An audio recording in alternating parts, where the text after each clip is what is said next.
Vamos começar dessa forma. Primeiro, não é sobre bike, mas é sobre esporte e sobre algo que eu acredito que vai mudar completamente o conceito e os parâmetros associados à performance humana, mas nesse momento, no calor da emoção, as pessoas estão falando muito mais do recorde, do documentário, de uma forma talvez não tão associada ao que isso representa e o quanto isso vai mudar o comportamento humano em relação à perspectiva do que pode ser feito. 14 Picos, 14 Peaks, que é o documentário que está no Netflix, da missão Nothing is Impossible, nada é impossível, que na verdade esse nome ele foi mudando ao longo desse projeto. Qual é esse projeto? Vamos criar uma certa perspectiva, porque eu tenho, do momento que eu assisti o documentário, eu falei que não, calma aí, isso vai mudar completamente o que se entende em relação ao que é desafio, quais são... Eu não gosto de dizer quais são os limites do corpo humano, que parece muito clichê, mas o que é possível fazer, o que é possível ser feito, mas isso continua sendo um grupo de pessoas ou alguns indivíduos que passam pelo planeta, pela face da Terra, que conseguem fazer coisas que realmente elas são inimagináveis. Nirma Purja, que esse é o Instagram dele, então a primeira coisa, eu super recomendo que vocês comecem a seguir ele. Existe vários motivos para tentar colaborar de alguma forma, nem que seja com visibilidade, com repercussão, porque todo esse projeto foi inicialmente financiado por ele refinanciou a casa dele, começou a primeira parte do projeto que foi dividido em três fases.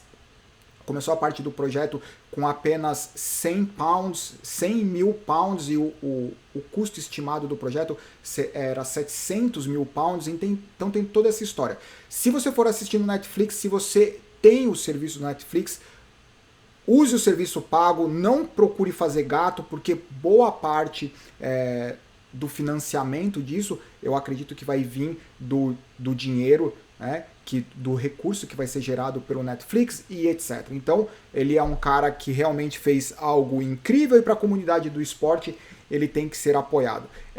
Deixa eu voltar aqui um pouco antes, ou na verdade eu vou fazer o seguinte, eu já volto para o Instagram dele.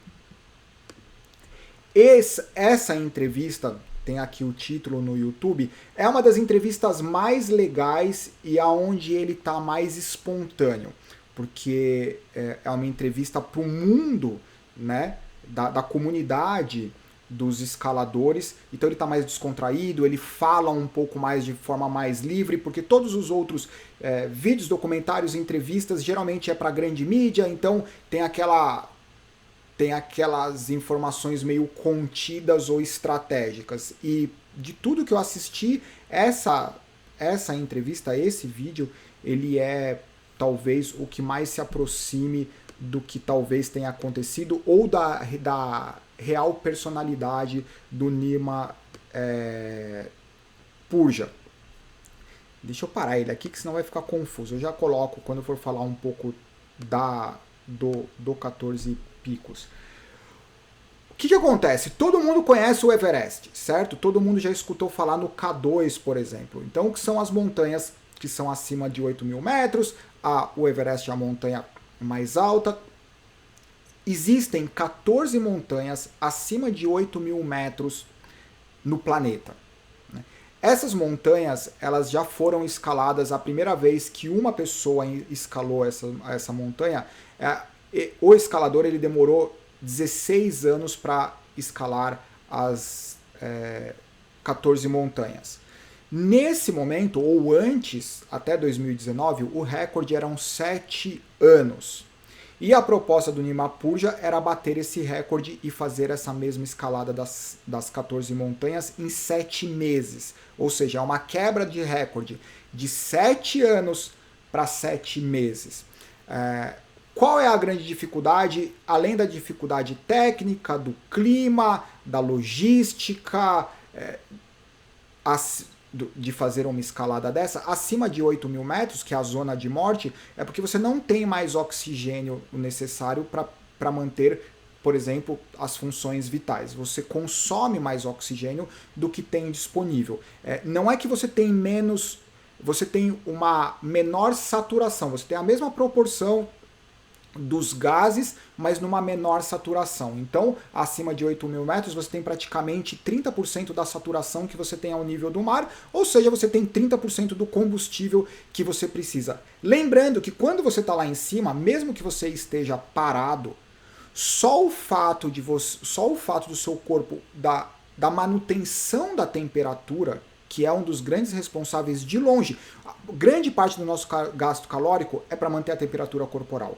Manter a temperatura corporal é tão essencial e vital para o nosso organismo que um dos principais disfunções que acontece quando a gente está doente é febre, né? Então o nosso organismo gasta muita energia, mas muita energia para a manutenção da temperatura corporal. Daí vocês imaginam, acima de 8.000 metros, além do esforço para chegar, né, você tem 30% de oxigênio, isso quer dizer que você está fazendo 70% a mais de esforço para fazer a mesma coisa. Então quando você dá um passo a 8.000 metros, você está gastando 70% a mais de energia. Por isso que quando a gente olha as imagens dos escaladores, é um passo, para, respira, outro passo, para, respira, porque você tem a falta de oxigênio, o cansaço, o estresse, a desidratação, a temperatura, o frio e etc.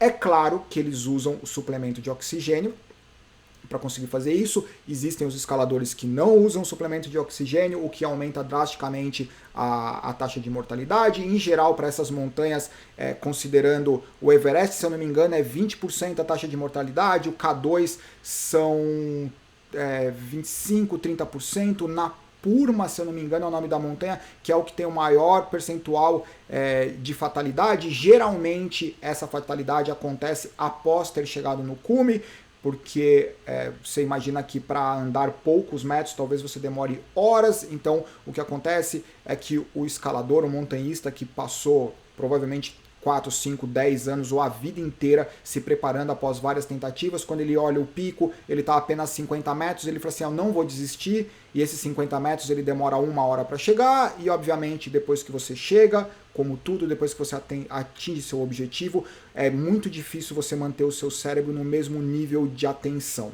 Então o cérebro, atingi meu objetivo, o que eu faço agora? O cérebro desaba, e daí, além de todas as questões óbvias do cansaço, existe esse elemento psicológico que é muito difícil. 8.000 metros.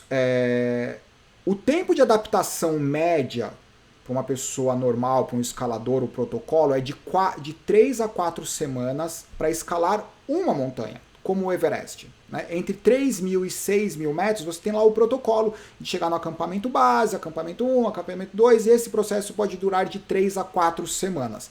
Não é difícil imaginar que ele ignorou completamente qualquer um desses protocolos, mesmo porque durante o projeto ele escalou não só o Everest, como outras 2 montanhas acima de 8.000 metros em 48 horas. Ou seja, isso é um absurdo. Ele literalmente correu no Everest. Então, enquanto estava todo mundo dando aquele um passo, um outro passo, o Nimapu já passou trotando. Eu estou falando brincando, mas a diferença de velocidade com que ele faz isso é absurda. Eu vou deixar essa entrevista aqui dele rolando, porque durante essa entrevista aparecem algumas imagens que são interessantes. Aliás, durante essa entrevista, tem uma das montanhas que eles têm que fazer um resgate. Quando eles fizeram o cume da montanha, voltaram, quando eles chegaram no acampamento, eles receberam um rádio que um escalador estava em cima da montanha. Então eles resolveram voltar para resgatar um montanhista de uma outra expedição. E ele diz que quando eles fizeram a ascensão para a expedição deles, eles precisaram de 18 horas para fazer um determinado percurso. Para fazer o resgate, eles fizeram esse mesmo percurso em 4, 5 horas, se eu não me engano. Então, ele mesmo comenta em algum momento do documentário do Netflix que ele é o Usain Bolt do montanhismo, porque é exatamente isso. Então, é claro que o documentário ele não foca nessa questão da performance humana, porque o que aconteceu foi o seguinte. Quem é o Nirma Purja? Ele é um nepalês, o histórico dele é muito mais voltado para as Forças Armadas. Ele serviu 16 anos nas Forças Armadas e durante esse período de 16 anos, em algum ele subiu o Everest com as Forças Armadas e ele foi um dos guias, e daí ele percebeu que ele gostou da história. Isso foi em 2017. Né? Apenas 2 anos depois da primeira vez que ele subiu o Everest, o cara se propôs a bater um recorde de 7 anos em 7 meses. Então, além disso, ele é uma figura extremamente diferente do que você espera de um montanhista em relação... Ele gosta muito da balada, quando ele volta dos picos de 8.000 metros, ele tá lá comemorando, bebendo. Tem uma parte do documentário que é muito bacana, que ele chega em um acampamento onde eles vão subir uma determinada montanha, tem várias distintas expedições completamente frustrados. Essas imagens de quando ele estava nas Forças Armadas Britânicas, e ele chega no acampamento e tem outras expedições, todo mundo meio cabisbaixo, porque a janela de tempo, o clima estava péssimo, e ele chega com um astral, não, eu vou fazer, que soa quase algo irresponsável. Ele não só consegue fazer, mas como consegue trazer todo mundo que estava lá meio sem esperança de conseguir subir, de escalar a montanha. Eu não quero falar muito detalhes do documentário, porque eu espero que vocês assistam o documentário. O que é mais impressionante dessa história, quando você observa quais são os protocolos, o que é necessário e o que pode dar de errado, que vai além da força de vontade, que vai além da raça, que coloca a vida do montanhista em perigo, é algo que realmente é difícil de compreender. Né? Conversando com várias pessoas, as pessoas perguntaram, eu falei assim, mas não tem doping envolvido, não tem alguma coisa? Eu falei assim, por mais que tenha, e essa é uma das cenas do resgate que eu comentei com vocês, então esse vídeo, sem dúvida nenhuma, é um dos melhores vídeos que vocês podem assistir da entrevista do Nirma Purja. A questão do doping para melhorar a performance, isso pode até acontecer, mesmo porque isso é super comum nas Forças Armadas, né? Porque o objetivo do doping não é o objetivo do esporte. Né? Nas Forças Armadas é algo bem particular, eu não quero entrar na ética disso, mas tem um objetivo bem particular. Mas a questão é frostbite, que é o congelamento, né, das extremidades por conta do frio. Isso é uma coisa que você não consegue melhorar com o doping. Isso é algo real. Edema que pode acontecer, é muito difícil você controlar. Ou, na verdade, se você usa alguma substância para melhorar drasticamente a sua performance acima das suas características do seu organismo, você aumenta drasticamente a chance de cometer um erro, porque lá em cima, com pouco oxigênio, no frio, aonde você precisa ter uma conexão muito grande com o que o seu corpo é possível e com o nível de consciência que você precisa ter para prever cansaço, se você usa alguma substância ou está sob o efeito de algo que distorce isso, você aumenta exponencialmente a chance de você errar o cálculo e morrer na montanha. Diferente do que é fazer uma maratona, um Ironman, onde você pode ser raçudo, eu vou continuar. Lá a questão não é vou continuar. Se você der um passo a mais em direção aos 8.000 metros, a zona de morte, algo muito drástico pode acontecer e acontece. Né? Nenhum esporte... ou na verdade, sim, vários esportes têm uma taxa de mortalidade maior do que 20%, 30%, mas geralmente esses 20%, 30% acontece por falha de alguma coisa, falha do equipamento, como em voo livre, por exemplo. No montanhismo, os 20%, 30%, eles são causados, em geral, por a falta ou o erro do cálculo da habilidade de entender a situação e recuar e abandonar aquele determinado objetivo para um outro momento. Isso tudo faz imaginar que o que ele fez de simplesmente correr em direção ao pico das montanhas, das 8 montanhas, como o K2 que está aparecendo na imagem, o K2 é uma montanha que tecnicamente ela é mais difícil, ou as pessoas tendem a dizer, os montanhistas tendem a dizer que é mais difícil do que o Everest. Então, o cara literalmente correr em direção a essas montanhas é algo simplesmente incrível. Eu vou parar um pouco aqui. Eu queria saber um pouco a perspectiva de vocês em relação a isso. Caso vocês não tenham assistido, eu super recomendo que vocês assistam.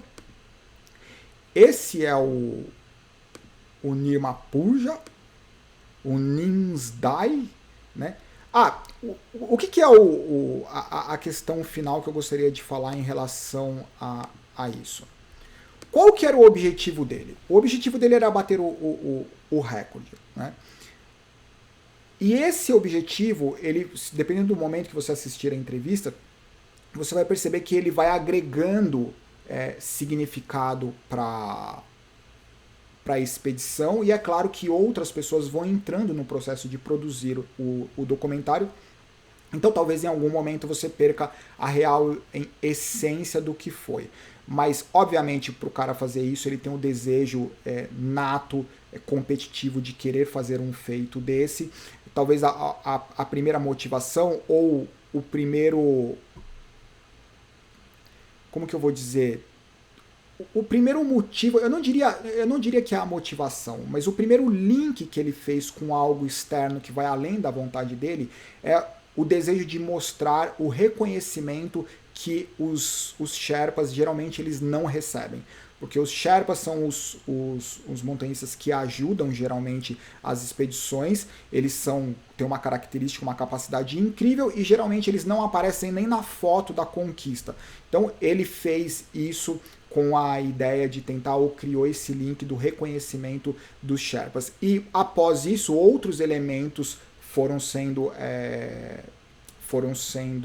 acrescentados, porque naturalmente a repercussão que teve, estrategicamente é importante, como o aquecimento global. Mais recentemente eu vi uma entrevista dele, ele dizendo que um dos objetivos era criar que as pessoas tivessem mais consciência do aquecimento global, o que durante os últimos 2 anos não foi algo que ele tocou no assunto. Não estou criticando, só estou dizendo que vários elementos eles foram sendo acrescentados e tem que ser acrescentados. Isso não muda em absolutamente nada o feito que ele fez,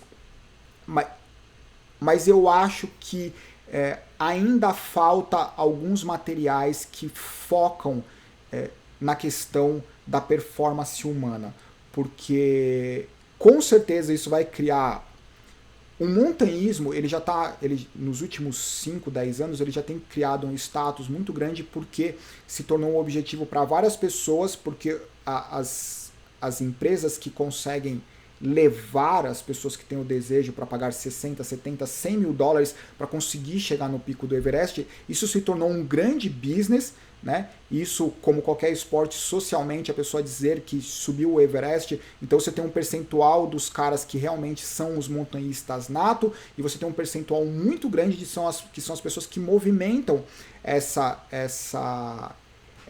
economia do montanhismo. O que provavelmente vai acontecer é que, infelizmente, vai aumentar drasticamente esses percentuais de morte das montanhas, porque isso vai instigar com que pessoas acreditem que não é tão difícil quanto parece subir o Everest. Porque quando você assiste o documentário e você vê que tem o cara que ele brinca de subir o Everest e sobe o Everest mais outras 2 montanhas em 48 horas, todas aquelas pessoas que olhavam o Everest e nunca imaginariam subir o Everest, agora elas começam a pensar: opa, no próximo verão eu vou treinar durante 3 meses, vou fazer crossfit e vou subir o Everest. Então vai dar pau esse negócio. Não é culpa dele, né? Pelo contrário, ele só merece elogio. Agora tem a galera que vai distorcer a cabeça e vai achar que no próximo... Tem gente que já tá comprando a passagem. Eu vou subir o Everest. Porque se o cara fez 14 montanhas em 7 meses, por que eu não vou conseguir fazer uma montanha na minha vida? Não vai conseguir porque é difícil, é praticamente impossível. Isso precisa de muita experiência ou nascer para fazer isso. Então, eu estou curioso para saber o que vai acontecer.